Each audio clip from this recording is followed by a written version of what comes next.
هو التوحيد يملأنا نعيما ويكرم أهله كرما عظيما، يضيء القلب بالأنوار حتى تراه على الهدى يحيا كريما، وتشرق روح صاحبه ثباتا فيمسي في تعبده مقيما. به اللهم شرفنا جميعا ليهدينا صراطا مستقيما. الحمد لله رب العالمين، وصلى الله وسلم على نبينا محمد وعلى آله وصحبه ومن تبعهم بإحسان إلى يوم الدين، وبعد. فهذه الكلمة تتعلق بالصبر وأثره، وهي لها تعلق بالإيمان بالقدر. والصبر تعريفه حبس النفس عن التشكي، حبس النفس عن التشكي. وعواقبه كما قال القائل: الصبر كاسمه مر مذاقه، لكن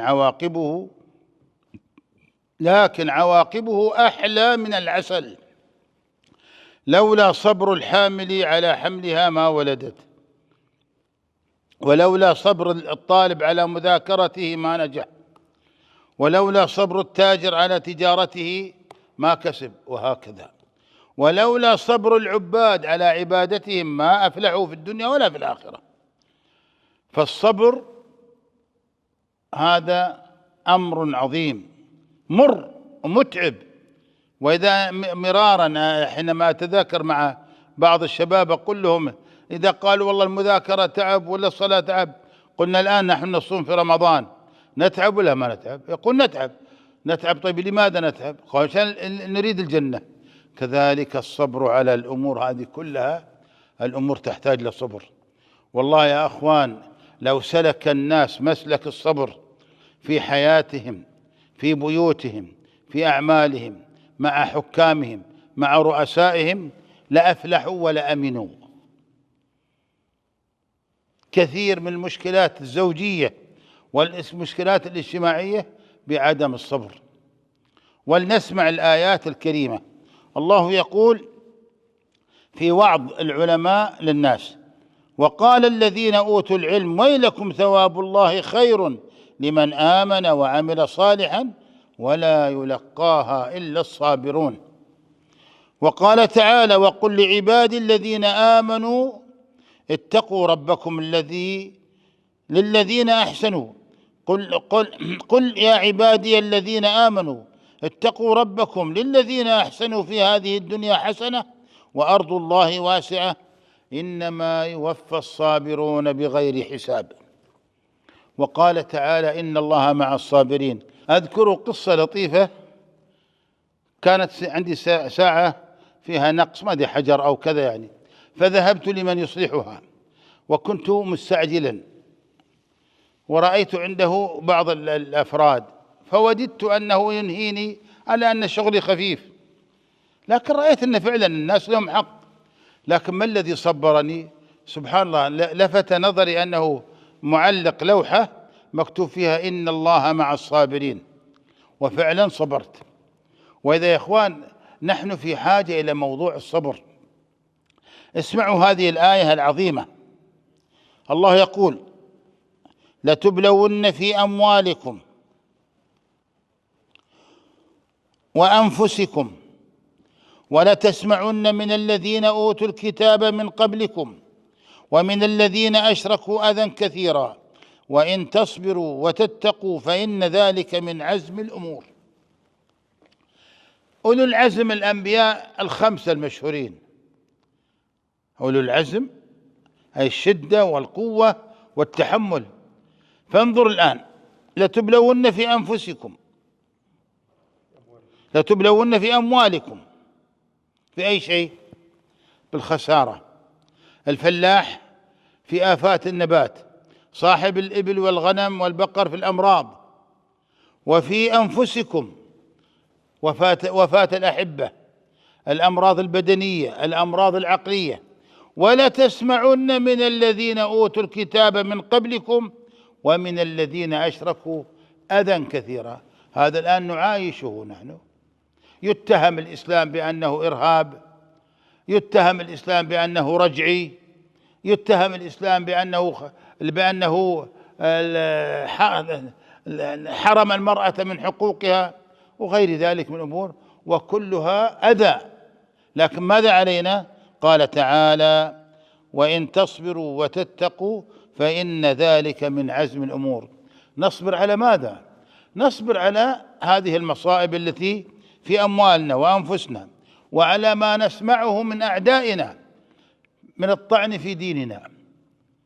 نصبر، نطبق ديننا ولا نلتفت لكلام أعدائنا، لأننا واثقون من صحة ديننا، وقد رأينا فشل الأديان الأخرى والأنظمة الأخرى فيما آل بهم.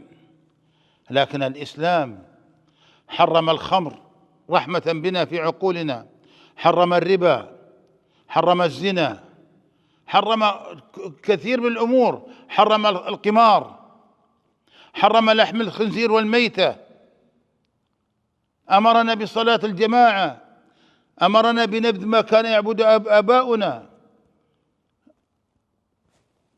نعم، وهذا إشارة القرآن. ونحن لله الحمد آباؤنا ما عبدوا إلا الله وحده، لكن إشارة لما ذكر القرآن عن أقوال الأعداء. فنقول الصبر لا بد منه. ثم هذا يا إخوان الصبر، انتبه، الصبر فيه إيمان بالقدر، ماشي. من الناس يؤمن بالقدر لكن ما يصبر، ومن الناس من يصبر لكن ما يرضى. ما معنى يصبر؟ يصبر بحيث أنه لا يشكو لأحد، لكن لا يرضى، متألم داخل نفسه. من الناس يرضى، قالوا والرضا أعلى مرتبة من الصبر، وهو ألا يتمنى خلاف ما وقع. أنا بسألكم لماذا؟ لأن الله أراد هذا وأنت تريد خلافه. ثم كونك لا ترضى بما وقع، هل سيتغير؟ وأعلى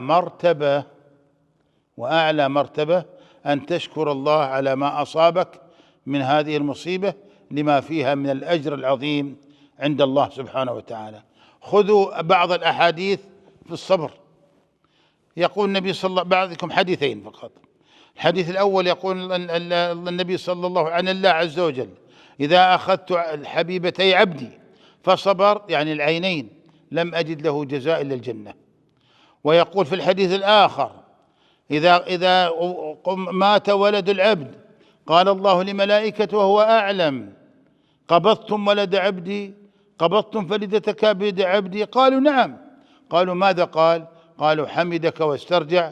قال اكتبوا لعبدي بيتا، ابنوا لعبدي بيتا في الجنة وسموه بيت الحمد. فيا اخوان نتصف بالصبر في مشكلاتنا الزوجية، في مشكلاتنا العائلية، في مشكلاتنا مع جيراننا. يا اخوان طلقت نساء ويتم أطفال بسبب الصبر، بسبب عدم الصبر. كثير من حوادث السيارات بسبب عدم الصبر والعجلة. فالصبر بلسم ونعمة من الله سبحانه وتعالى رزقنا الله إياها. وأنت ولله الحمد لا تظن أنك خسران إذا لم تصبر، بالعكس أنت كاسب الأجر وكاسب راحة النفس. وأسأل الله لي ولكم التوفيق والسداد والرشاد، وصلى الله وسلم على نبينا محمد. وتشرق روح صاحبه ثباتا فيمسي في تعبده مقيما. به اللهم شرفنا جميعا ليهدينا صراطا مستقيما.